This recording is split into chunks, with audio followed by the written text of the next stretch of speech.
যতবার হত্যা করবে জন্মাবো আবার, নতুন সূর্য হব, লিখব নতুন ইতিহাস।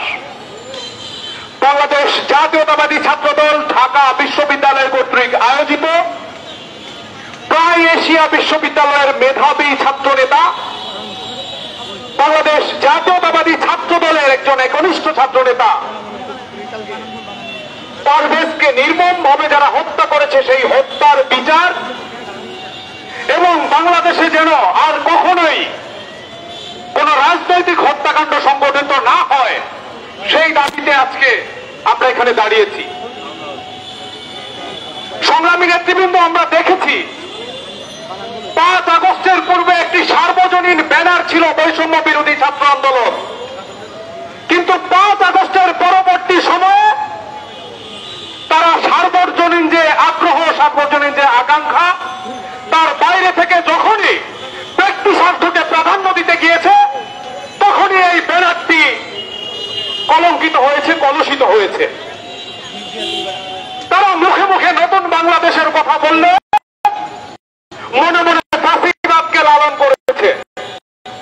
বিগত 15 বছর আমরা যেটি দেখেছি, একটি মেশিন ছিল, সেই মেশিনের ভিতরে মানবতা বিরোধী মুক্তিযোদ্ধারা ঢুকলে, মানবতা বিরোধী এবং যুদ্ধ অপরাধীরা ঢুকলে মুক্তিযুদ্ধ হয়ে বেরোতো। ঠিক এমনই একটি মেশিন তৈরি হয়েছে 5 আগস্টের পরবর্তী সময়ে, যেখানে ফ্যাসিস্ট আওয়ামী লীগ সন্ত্রাসীরা বাংলাদেশ ব্যাপী একটি সমন্বয় নামক শব্দ হয়ে বেরোচ্ছে। আমরা সেটি তীব্র নিন্দা ও প্রতিবাদ জানাই। আমরা আপনাদের সামনে মিডিয়ার মাধ্যমে বলতে চাই, আপনারা মুখে মুখে যা বলবেন মনে মনে তাই ধারণ করবেন। আপনারা মুখে মুখে সাম্যের কথা বলেন, আপনারা মনে মনে সাম্রাজ্যবাদ প্রতিষ্ঠা করতে যান। এই বাংলাদেশে 5 আগস্টের পরে বেশি শক্তির রাজনীতি শুরু করেছিলেন আপনারা। বাংলাদেশ জাতীয়তাবাদী ছাত্রদল প্রত্যেকটি সময়েই ধৈর্য ধরে চেষ্টা করেছে সকল ছাত্রদের মনের ভাষা বুঝে নতুন নতুন কর্মসূচি বাস্তবায়ন করার জন্য। ঠিক একই সময় আপনারা মনোকৃতি করেছিলেন ছাত্রদলের বিরুদ্ধে। একটি সময় ছিল আপনারা বলে বেড়াতেন যে ব্যানারের জায়গায় ব্যানার রয়েছে, ছবিগুলো চেঞ্জ হয়েছে।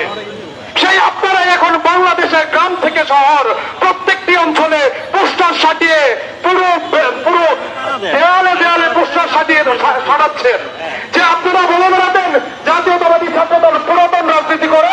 আপনারা সেই পুরাতন রাজনীতিবিদদের, পুরাতন সন্ত্রাসদের শেল্টার দিচ্ছেন।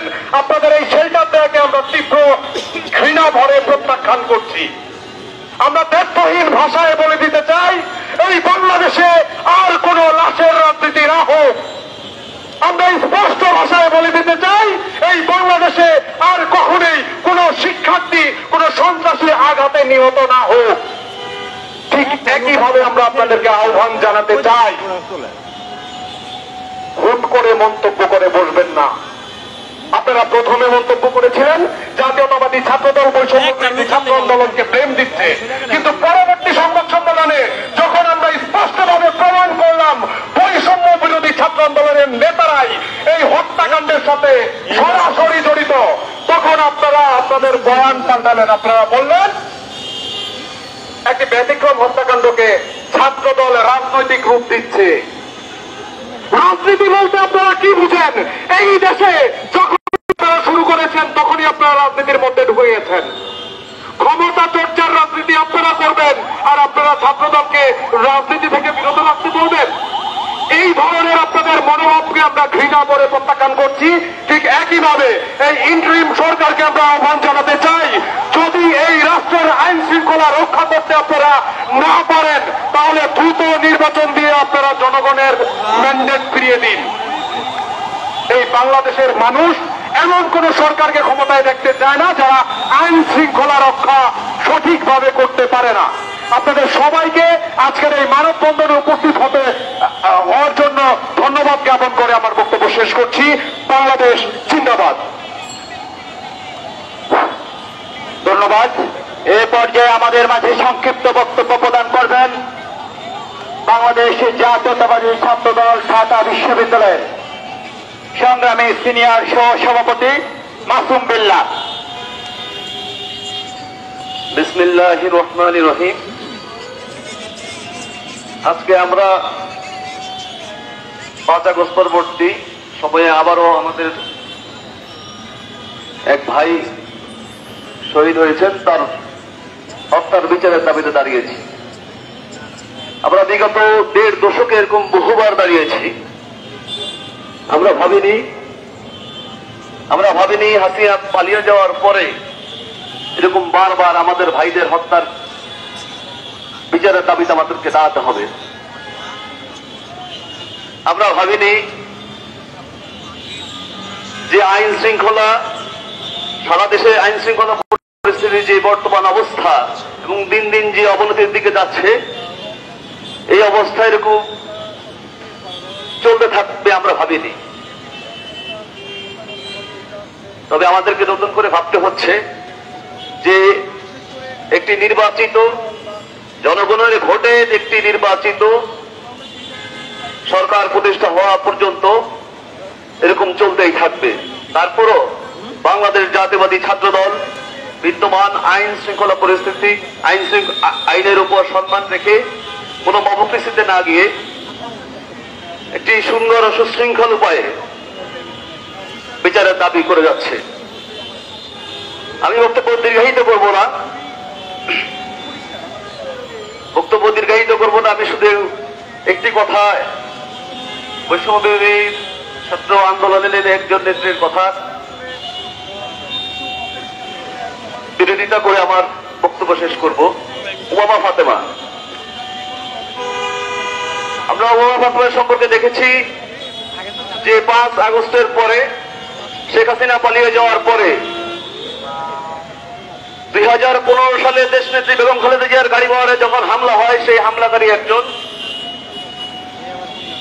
অপরাধীকে যখন নিউ মার্কেট থানার গ্রেপ্তার করলো, তখন উমামা ফাতেমা প্রথম তদবির করা শুরু করলো এবং ওসিকে প্রথমে অনুরোধ এবং পরবর্তীতে হুমকি প্রদর্শন করেছে। আমরা দেখেছি ধানমন্ডি থানা এবং মোহাম্মদপুর থানায় কথিত 138 গ্যাংয়ের চিহ্নিত কিশোর গ্যাংয়ের সদস্যদের মুক্তির জন্য, তাদেরকে আটক করায় মুক্তির জন্য সে কিরকম তদবির করেছে। এবং আমাদের ভাই ইব্রাহিম এশিয়া বিশ্ববিদ্যালয়ের ছাত্রদল নেতা পারভেজ হত্যার পর সে প্রথমে বলেছিল ছাত্রদল মিডিয়া ট্রায়ালে লিপ্ত আছে এবং পরবর্তীতেও সে নানা ধরনের বিদ্রুপাত্মক মন্তব্য করেছে। পরবর্তীতে আপনাদের মাধ্যমে, মিডিয়ার মাধ্যমে সহ সকল স্থান থেকে দেখা গিয়েছে যে বৈষম্য বিরোধী নেতারাই হত্যার সাথে জড়িত। আমরা সকলের গ্রেপ্তার দাবি করছি। এগুলো আমি আমার বক্তব্য শেষ করছি। বাংলাদেশ জিন্দাবাদ। ধন্যবাদ। বাংলাদেশ জাতীয়তাবাদী ছাত্রদল ঢাকা বিশ্ববিদ্যালয়ের সংগ্রামী সিনিয়র সহসভাপতিকে। সংগ্রামে উপস্থিতি, আপনারা অবগত আছেন বাংলাদেশে দীর্ঘ 1.5 দশক ধরে চেপে বসা ফ্যাসিস্ট খুনি হাসিনা, তার বিপরীতে জুলাই আগস্টের ছাত্র জনতার যে গণঅভ্যুত্থান, সেই গণঅভ্যুত্থানে যে ব্যানারটিকে বাংলাদেশের আপামর জনতা শ্রদ্ধা জানিয়ে বাংলাদেশের সকল ছাত্র সংগঠন তাদের নিজেদের ব্যানারের বাইরে গিয়ে শুধুমাত্র একটি খুনি ফ্যাসিস্ট স্বৈরাচার শাসককে বাংলাদেশ থেকে, ক্ষমতার মসনদ থেকে তুলে ফেলার জন্য সকলে একত্রিত হয়ে এই বৈষম্য বিরোধীর ব্যানারের মাধ্যমে এই খুনি ফ্যাসিস্ট হাসিনাকে বাংলাদেশ থেকে পালিয়ে যেতে বাধ্য করেছে। সংগ্রামী উপস্থিতি, 5 আগস্ট পূর্ববর্তী সময়ে যে ব্যানারটি ছিল সার্বজনীন, 5 আগস্ট পরবর্তী সময়ে আমরা দেখলাম সেই সার্বজনীন ব্যানারকে কুক্ষিগত করে একদল ছাত্র তারা রাষ্ট্রের বিভিন্ন সুযোগ সুবিধা গ্রহণের মাধ্যমে বাংলাদেশে যে বৈষম্য বিরোধী আন্দোলন হয়েছিল, নতুন করে বাংলাদেশের প্রতিটি সেক্টরে পুনরায় সেই বৈষম্য চালু করেছে। আজকে ঢাকা বিশ্ববিদ্যালয়ের ঐতিহ্যবাহী রাজু ভাস্কর্য থেকে গণমাধ্যমের উপস্থিতিতে আপনাদের কাছে প্রশ্ন করতে চাই, বাংলাদেশে বিভিন্ন দপ্তরে বিভিন্ন মন্ত্রণালয়ে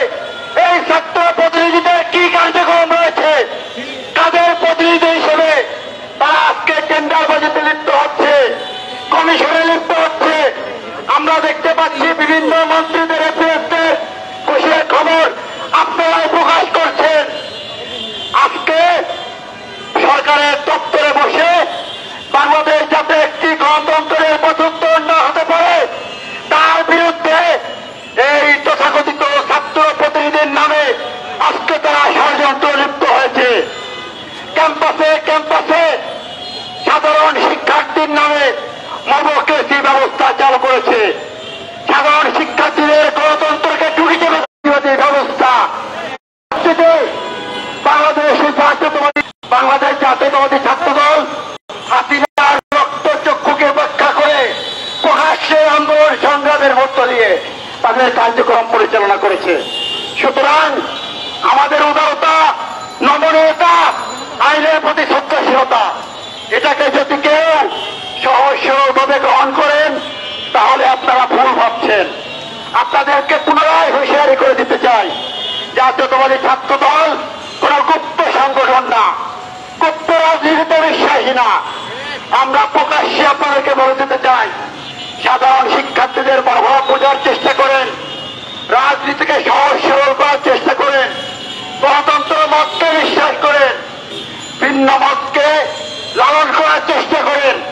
কোন সিদ্ধান্ত চাপিয়ে দিয়ে বাংলাদেশের শিক্ষার্থীদের মধ্যে বিভাজন তৈরি করে পুনরায় বাংলাদেশে কোন প্রতিবাদী ব্যবস্থা কায়েম করতে দেওয়া হবে না।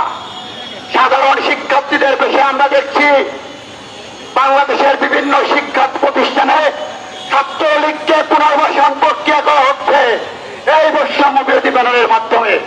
আমরা হুঁশিয়ারি করে দিতে চাই, কেউ যদি এই ব্যানারকে ব্যবহার করে ছাত্রলীগের পুনর্বাসন করেন, আপনাদের বিরুদ্ধে আমরা কঠোর অবস্থান নেব। আমরা আইনের প্রতি শ্রদ্ধাশীল, কিন্তু আমাদের কঠোর অবস্থান নিতে আমরা ভুল করব না। প্রিয় উপস্থিতি, আজকের এই সমাবেশ থেকে আরেকটি বিষয় বলতে চাই, বাংলাদেশের কোন সরকারি দপ্তরে আমরা আর কোন অনির্বাচিত ছাত্র প্রতিনিধিকে দেখতে চাই না। তাদের সবাইকে অতি দ্রুত পদত্যাগ করতে হবে, অন্যথায় বাংলাদেশের ছাত্র সমাজ যে বৈষম্য ছাত্র প্রতিনিধির নামে চলছে তার বিরুদ্ধে অবস্থান নেবে। প্রিয় উপস্থিতি, এই পর্যায়ে আমি আরেকটু কথা বলতে চাই ঢাকা বিশ্ববিদ্যালয় নিয়ে। ঢাকা বিশ্ববিদ্যালয়ের প্রশাসনকে আজকে এই রাজভাস্কর্যের বাংলাদেশ থেকে আপনাদেরকে আহ্বান জানাবো, ঢাকা বিশ্ববিদ্যালয় হলে হলে এরকম অসংখ্য ছাত্র নির্যাতনকারী, ছাত্রলীগের দোসর, ছাত্রলীগের বিভিন্ন পদধারী নেতা, সাধারণ শিক্ষার্থী বেশে এখনো কিন্তু প্রাতিষ্ঠা ব্যবস্থা কায়েম করার চেষ্টা করছে। ছাত্রদলের নেতৃবৃন্দ, আপনারা কিন্তু সচেতন থাকবেন। হলে হলে যদি কাউকে দেখেন ছাত্রলীগের দোসরের ভূমিকায় ছিল, আপনারা বিশ্ববিদ্যালয়ের প্রশাসনকে অবগত করবেন। যদি তারা পদক্ষেপ না গ্রহণ করে বিগত দিনের মতো আন্দোলন সংগ্রামের মধ্য দিয়ে আমরা তাদের বিরুদ্ধে অবস্থান নেব। ঢাকা বিশ্ববিদ্যালয়ে আমরা দেখেছি চারুকলা অনুষদে রাতের আধারে নিরবিচ্ছিন্ন নিরাপত্তার মধ্য দিয়েও